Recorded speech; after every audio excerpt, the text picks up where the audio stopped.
సాగదీసే కార్యక్రమం 2 రోజులు మామ, తీరా చూస్తే శూన్యం, ఏముండదు.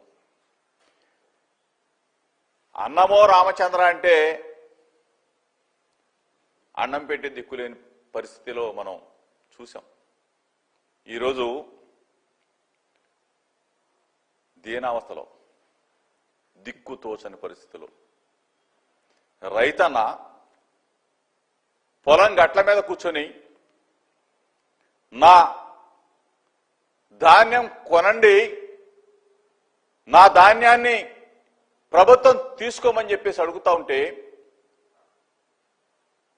కనీసం గోనె సంచులు ఇచ్చే పరిస్థితి లేదు. గోనె సంచులు ఇస్తే ట్రాన్స్పోర్ట్ చేసే పరిస్థితి లేదు.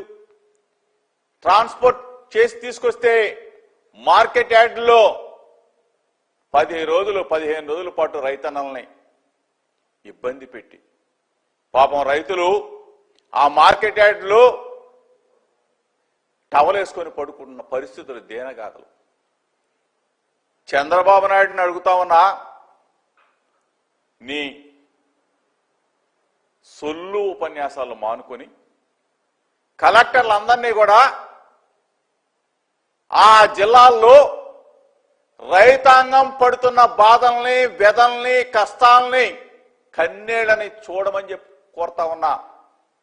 వాళ్ళ కష్టాలు తీర్చండి అయ్యా, వాళ్ళ బాధలు వినండి అయ్యా. చెప్పమంటే సొల్లు కబుర్లు చెప్తారు, ఉపన్యాసాలు చెప్తారు.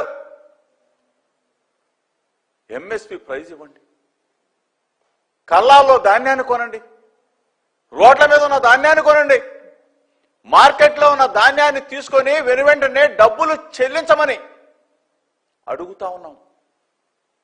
ఆ పరిస్థితి అన్ని గాలికి వదిలేసేశారు. ముఖ్యమంత్రి ఏమో కలెక్టర్ కాన్ఫరెన్స్, వ్యవసాయ మంత్రి ఏమో ఎక్కడున్నాడో తెలియదు, 8 మంది మంత్రులేమో సింగపూర్ పోతారు. ఇక్కడ రైతులు ఎవరు పట్టించుకుంటారు? ఇక్కడ రైతన్నాల బాధలు ఎవరుంటారు?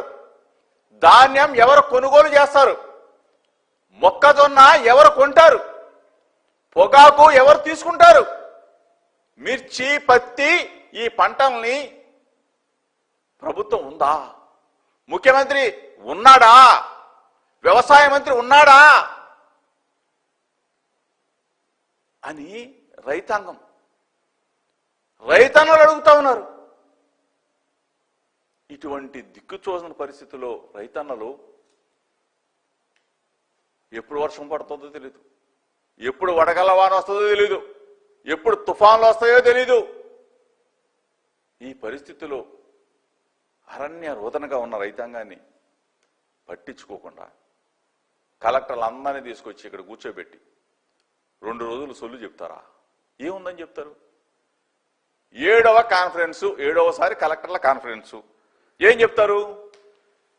9,74,000 కోట్ల రూపాయలు అప్పు. ఎవరు చేశారు? చంద్రబాబు నాయుడు. ఎవరు చేశారని సూటిగా అడుగుతా ఉన్నా.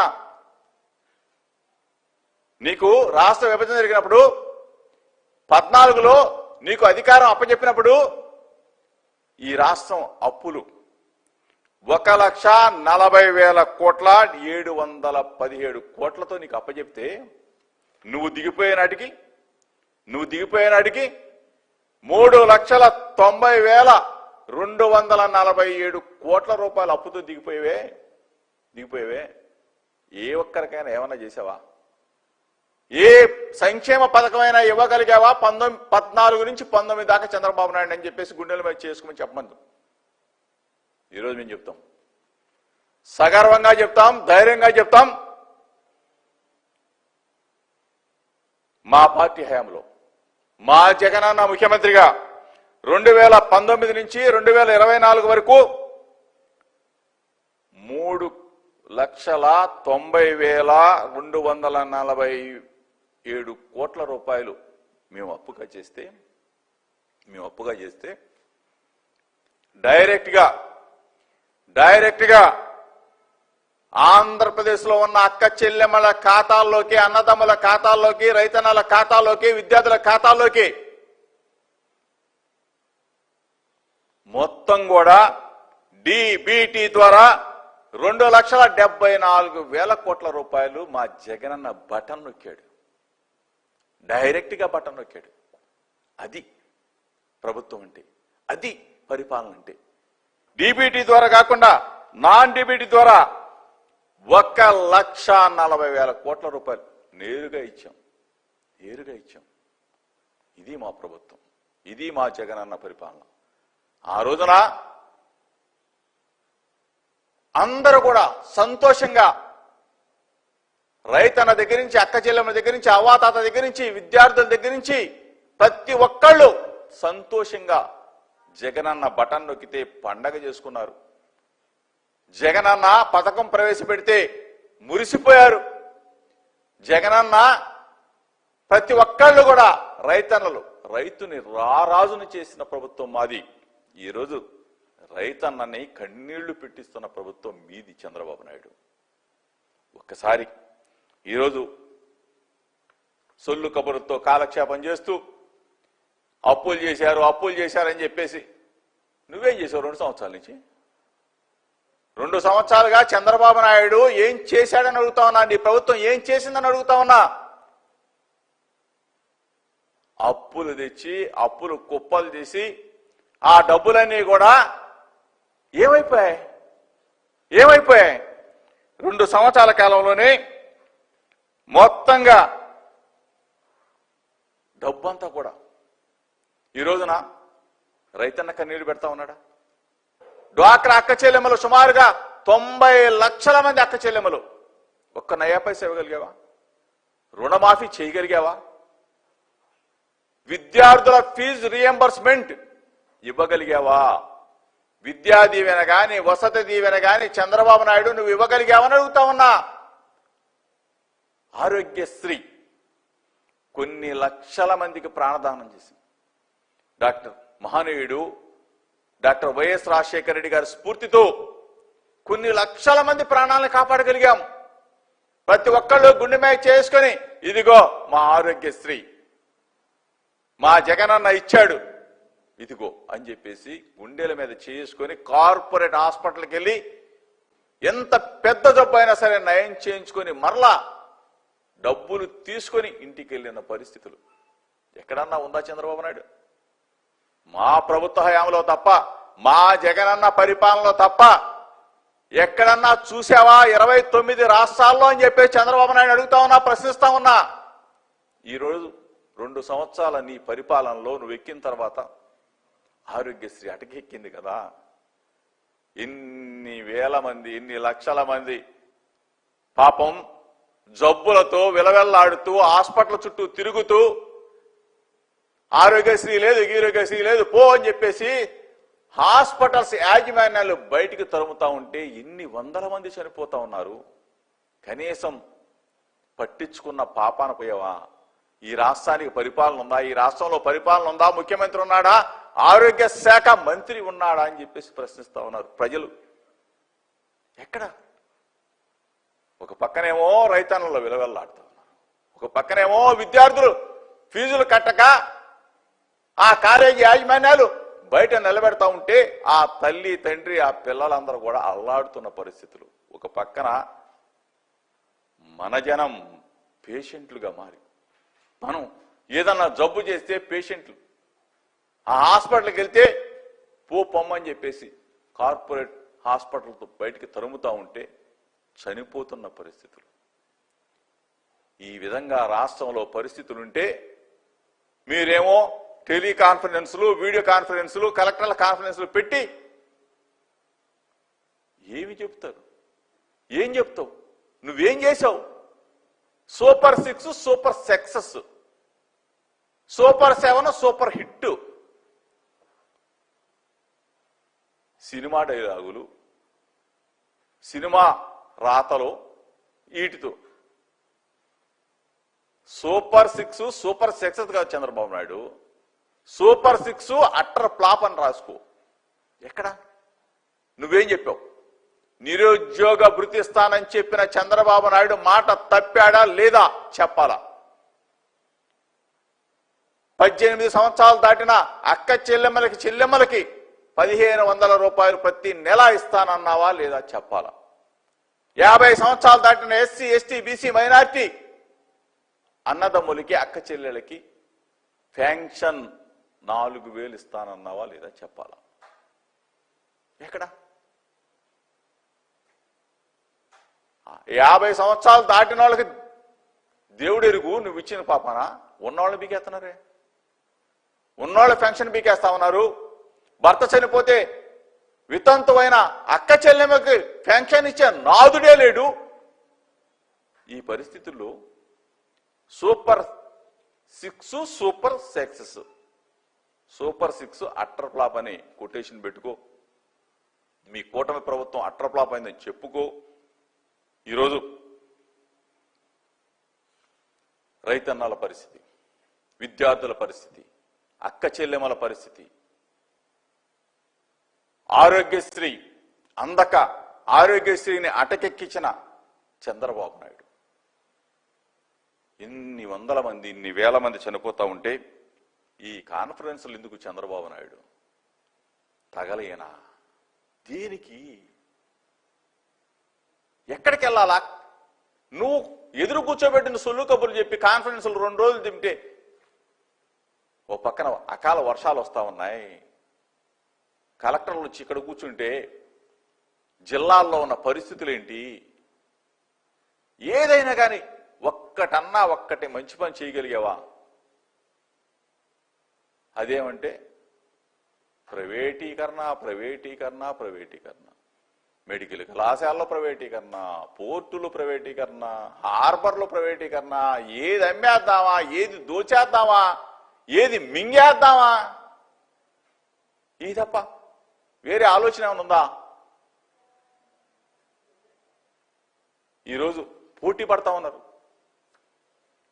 ఈరోజు మీ ఎమ్మెల్యేలు కానీ, మీ మంత్రులు కానీ పోటీ పడతా ఉన్నారు. దేంట్లో? మట్టి దోసేయటంలో పోటీ, ఇసుక దోసేయటంలో పోటీ, బ్రాందీ షాపుల్లో పోటీ, బారుల్లో పోటీ, బెల్ట్ షాపుల్లో పోటీ. ఎక్కడ దొరికితే అక్కడ దోచేయి దోచేయి దోచేయి. దానికి పోటీ పడతా ఉన్నారు. నీ సర్వేలు దేనికి? పోటీ పెట్టు. ఎమ్మెల్యేలకు పోటీ పెట్టి ఎవడెంత దోచుకున్నాడో చూస్తే దాంట్లో నువ్వు పర్సంటేజ్లు, దాంట్లో నువ్వు నంబర్ 1, నంబర్ 2, నంబర్ 3గా సెలెక్ట్ చెయ్యి. అంతేగాని ఎవ్వడ కూడా ప్రజాసేవ చేయట్లా, దోచే పనిలోనే ఉన్నారు. అదేమంటే రేపు మళ్ళీ మేము గెలుస్తాం సస్తామా, మళ్ళీ మేము వస్తాం పోతామా, ఈ 3 ముక్కలు అట్లా ఉంటుందా? ఈ కూటములు ఉంటాయా అని చెప్పే పరిస్థితులు. ఈరోజు దయచేసి ముఖ్యమంత్రికి చెప్తా ఉన్నాం, రైతుల బాధలు వినండి, విద్యార్థుల బాధలు వినండి. ఇబ్బందులు పడుతున్నా పేషెంట్లుగా ఉన్న ప్రజల సమస్య, ఆరోగ్యశ్రీ సమస్య పట్టించుకోండి. ఇవన్నీ కూడా మీరు ఏది నాకు పట్టనట్టు, బ్రహ్మాండంగా జరిగిపోతున్నట్టు బిల్డపిచ్చే పరిస్థితులు, కలెక్టర్ కాన్ఫరెన్స్ లో ఊకదంపుడు ఉపన్యాసాలు, ఇవన్నీ కూడా ఏదొచ్చినా నేనే తెచ్చానంటారు. గూగుల్ వస్తే నాదే అంటారు, లేకపోతే ఆ పక్కన ఉన్న రాష్ట్రంలో ఇంకోటి వస్తే నాదేనంటారు, ఈ పక్కన ఉన్న చెన్నైలో. మనకేది దిక్కు? మన రాష్ట్రానికి ఏది దిక్కు? దయచేసి మామూలుగానే తెలుగుదేశం పార్టీ విధానమే లాక్కోవటం. ఎన్టీ రామారావు గారి దగ్గర నుంచి చోరీ చేశారు, చోరీ. అట్లానే ప్రతి విషయం మీద క్రెడిట్ చోరీ ఎందుకు? మా మార్క్ అది. మా జగనన్న మార్కు వేసిన పథకాలు కానీ, మేము తెచ్చిన పారిశ్రామిక సంస్థలు కానీ, మా పోర్టులు కానీ, మేము కట్టించిన మెడికల్ కళాశాలలు కానీ, మేము కట్టించిన హార్బర్లు కానీ మీరు వెళ్ళిపోయి అక్కడ ఫోటోలు దిగి ఇది నేనే కట్టించా నమ్ముతారు జనం? మచిలీపట్నం వెళ్ళి ఆ పోర్టు దగ్గర నిలబడి నేనే కట్టించానని చంద్రబాబు నాయుడు అంటాడు, నమ్ముతారు జనం? విజయవాడ వెస్ట్ బైపాస్ దగ్గర నిలబడి ఇది నేనే కట్టించానంటాడు. నమ్ముతారు జనం? విజయవాడకి వెస్ట్ బైపాస్ వచ్చిందంటే అది మాదే. ఈ రోజున ఆ రోడ్లో ప్రయాణం చేస్తా ఉన్నారంటే, సచివాలయం దగ్గర దిగుతా ఉన్నారంటే అది మా ప్రభుత్వ హయాంలోనే, మా జగనన్న హయాంలోనే. విజయవాడ నగరం అభివృద్ధి చెందినా,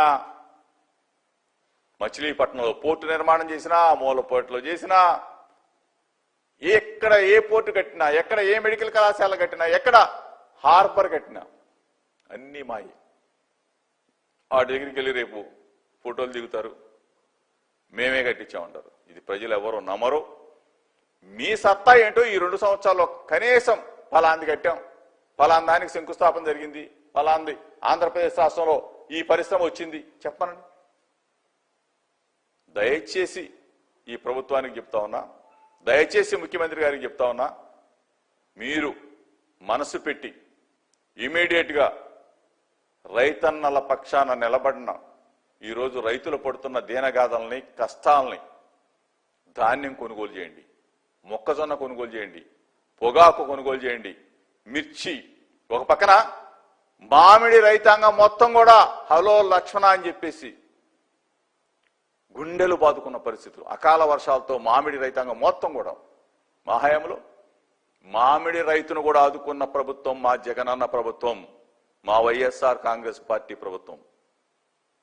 ప్రతి ఒక్కళ్ళు కూడా గుండెల మీద చేసుకున్నాయి ఆ రోజున. ప్రతి రైతు మాకేంటి, మా జగనన్న ఉన్నాడు, మా జగన్ బాబు ఉన్నాడు, ఇన్పుట్ సబ్సిడీ ఇస్తాడు, క్రాప్ ఇన్సూరెన్స్ ఇస్తాడు, గిట్టుబాటు ధర కల్పిస్తాడని చెప్పేసి గుండెల మీద చేసుకొని నిద్రపోయారు ఆ రోజున రైతులు. ఈరోజు గుండె పట్టుకొని ఏడుస్తా ఉన్నారు, గుండెలు పట్టుకొని రోధిస్తా ఉన్నారు చంద్రబాబు నాయుడు ప్రభుత్వంలో. దయచేసి మీ టెలికాన్ఫరెన్స్లు, వీడియో కాన్ఫరెన్స్లు, కలెక్టర్ కాన్ఫరెన్స్లు పక్కన పెట్టి చేతి చేసుకున్నారు. కానీ ఇప్పుడు పడుతున్న ఇబ్బందుల్ని గమనించమని చెప్పేసి, ఇప్పుడు నరకయాతన పడుతున్న రైతాంగం పక్షాన, విద్యార్థుల పక్షాన నిలవమని చెప్పేసి, మీరు నిలవని పక్షంలో వాళ్ళకి అండగా, వాళ్ళకి దమ్ముగా, ధైర్యంగా రైతన్నని నిలబెడతాం, విద్యార్థులను నిలబెడతాం, అక్క చెల్లెమ్మలను నిలబెడతాం.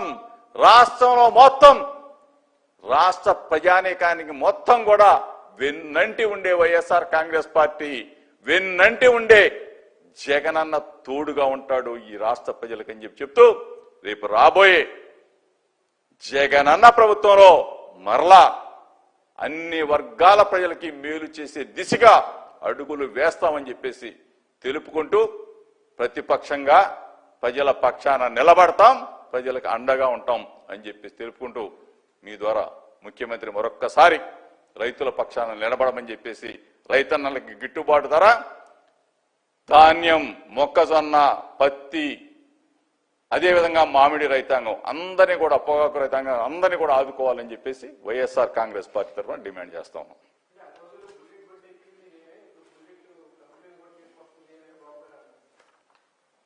ఇది ఒక అలవాటు. ఎందుకంటే నేను ఇంతకుముందు కూడా చూసా, 14 నుంచి 19 దాకా జపాన్ వెళ్ళేవాళ్ళు. జపాన్లో బుల్లెట్ ట్రైన్ నడుస్తూ ఉండేది. ఆ బుల్లెట్ ట్రైన్ దగ్గర ఒక ఫోటో, చంద్రబాబు నాయుడు గారు ఫోటో దిగి ఇక్కడికి పంపించేవాళ్ళు. బుల్లెట్ ట్రైన్ జపాన్ నుంచి ఇక్కడికి వచ్చేస్తుంది. నాకు గుర్తు, మా ఇబ్రహీంపట్నం నుంచి కృష్ణానది అడుగుండగా అమరావతికి బుల్లెట్ ట్రైన్ వెళ్ళిపోతున్నట్టు ఒక ఫోటో పేద తీశారు. ఏది 2-3 పేపర్లు 14లో. ఇదెంత? 26వ సంవత్సరం. అంటే 12 సంవత్సరాలు అవుతా ఉంది చంద్రబాబు నాయుడు బుల్లెట్ ట్రైన్ దగ్గర జపాన్లో ఫోటో దిగి. అట్లాగే హీరో హోండా తీసుకొస్తారు, నిన్నే అనుకుంటా ఒక ఫోటో దిగుతున్నారు. అదేదో ఆ కంపెనీనే నేనే కనిపెట్టేశాను, వాళ్ళ నాన్నకి వాళ్ళ తాతకు కూడా నేనే చెప్పానని చెప్తాడు చంద్రబాబు నాయుడు. ఈ సొల్లు మాటలు ఈని జనం ఇసుకెత్తిపోయారు, ఏసరిపోయారు. ఈ కాదు కావాల్సింది. తక్షణం రైతన్నను ఆదుకోవటం, తక్షణం విద్యార్థుల పక్షాన, అదేవిధంగా ఆరోగ్యశ్రీ అటకెక్కింది, చచ్చిపోతా ఉన్నారు ప్రజలు, కనీసం మందులు లేవు. ఈ పరిస్థితుల్లో ఈ రాష్ట్ర ప్రభుత్వం దివాళా తీసింది.